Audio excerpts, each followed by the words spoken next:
Hello children, in this lecture we will start new chapter, chapter 11, some P block elements. So first, your syllabus. So according to reduced syllabus, from here anomalous properties of first element of the group boron. This portion is not in a syllabus. Then in second paragraph, borax is not there. In third paragraph, borax reaction to diboron. So means from here to here. It's not in a syllabus. Boric acid, aluminium and alums are there. Then group number 14. And in group number 14, anomalous behavior of first element is not there. Then in fourth paragraph, the first subpart of the paragraph, some important compounds, oxide of carbon and silicon from here to zeolite. This is not in a syllabus. Then preparation and properties of carbon monoxide, this all is there in a syllabus. Silicon dioxide,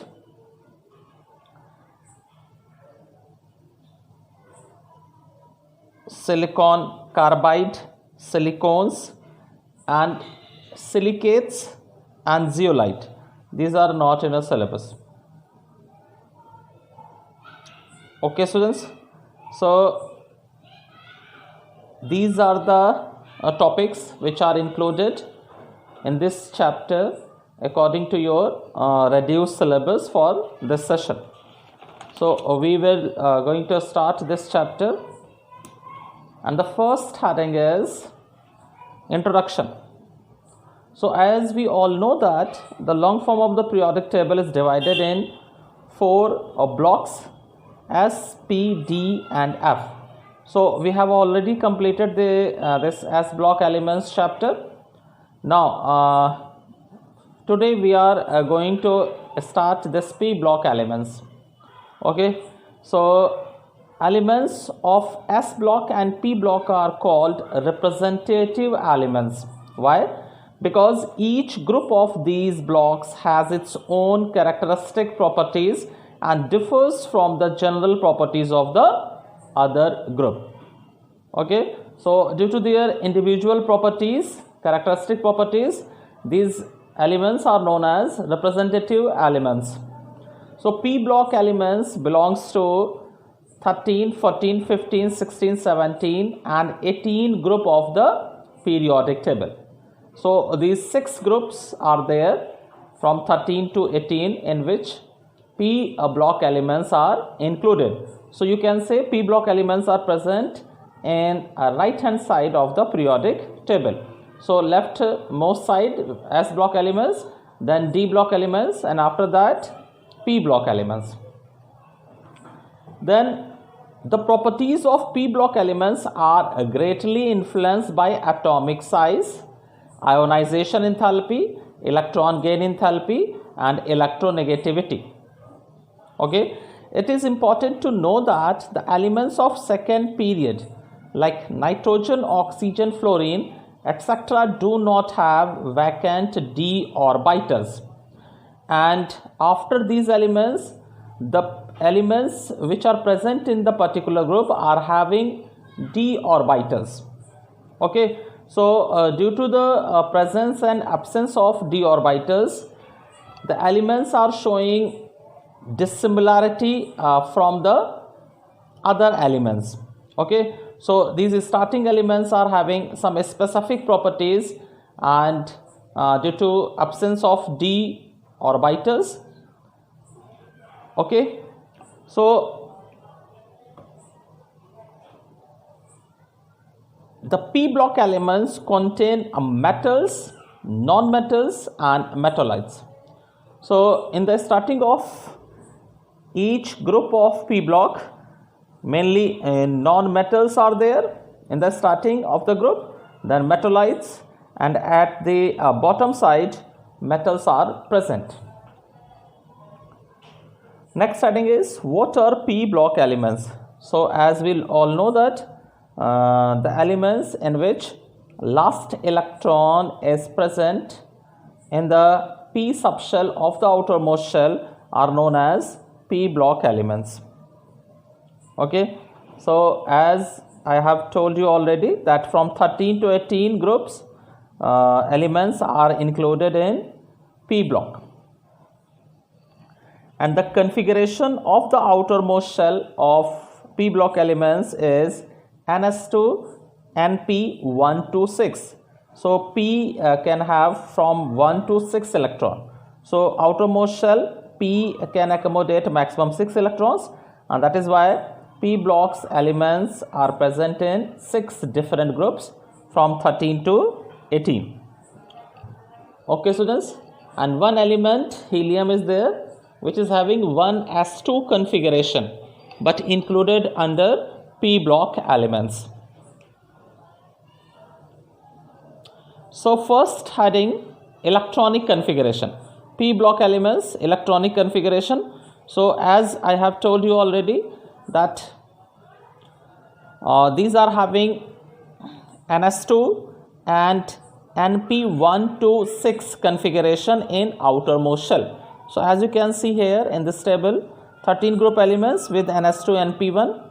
So p block elements start from 13 group where first electron enters in p block element, in p subshell. So in p subshell, outermost p subshell of outermost shell. So from 13 group p block is started and it's completed in 18 group where this p subshell get completed. So this is the outermost shell configuration of a particular group. Then oxidation states. So highest oxidation state of the p block elements is depend on their group number. Okay, for example, halogens are showing highest oxidation state +7, and same way group 13 elements are showing highest oxidation state +3. So highest oxidation state is the oxidation state means total number of electrons in the outermost shell. In the outermost shell means for 13 2 plus 1 plus 3 oxidation state is highest state. For group number 14 2 plus 2 plus 4 and so on. Then inert pair effect. So it is a very important effect, inert pair effect. So according to this inert pair effect, when we move from up to down in a group of p block, then we noted down an observation that the ns electron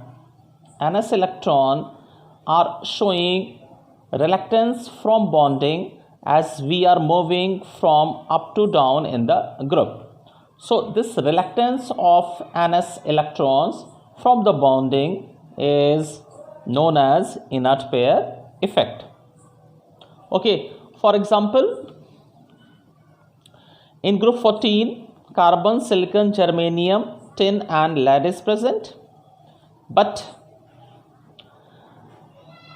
as we move down in the group,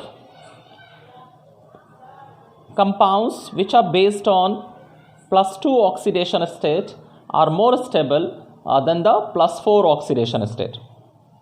Okay students, the highest oxidation state of this group will be +4, but carbon and silicon are showing +4 oxidation state, but compounds of tin and lead with +4 oxidation state are unstable, whereas +2 oxidation state compounds are stable. Okay students, so it means that electrons of ns are showing reluctance from bonding, So according the definition which is given in a book, among the heavier elements of p block, the electron pair in the outer s orbital is reluctant to take part in chemical bonding, and it is called inert pair effect. Okay students, so the stability order is given here. +4 and +2 oxidation state of group 14 elements decreases in the following order. This is the stability order of the elements. So why this inert pair is shown, inert pair effect is shown by elements of p block?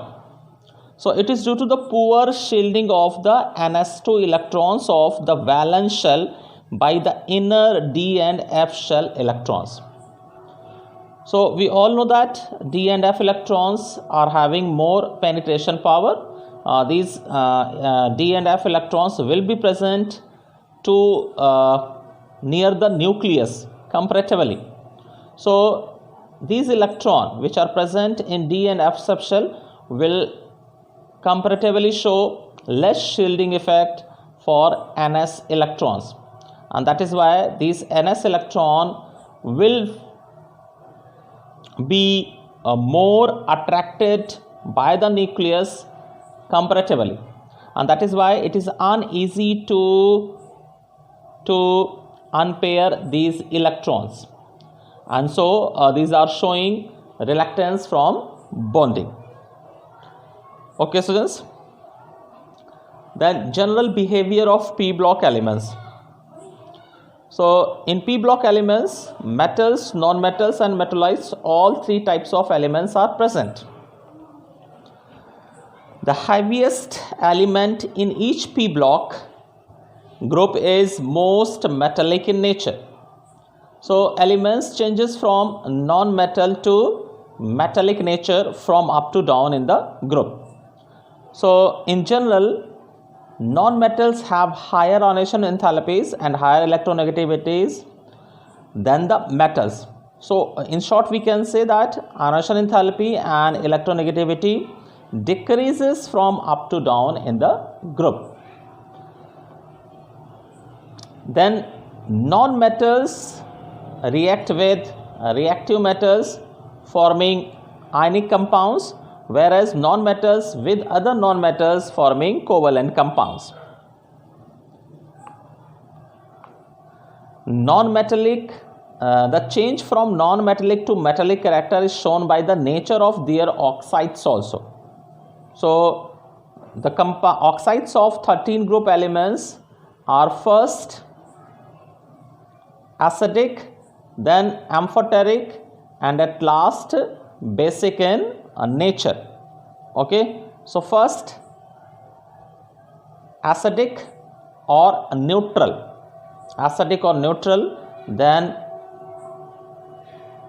metallic, amphoteric, and last metallic. Okay, so the character of basic oxide will also changes from acidic to basic from up to down in the group. Okay students, then anomalous behavior of the first element. This topic is not there in your syllabus this time. Okay, so this much for in this today's lecture. Thank you very much.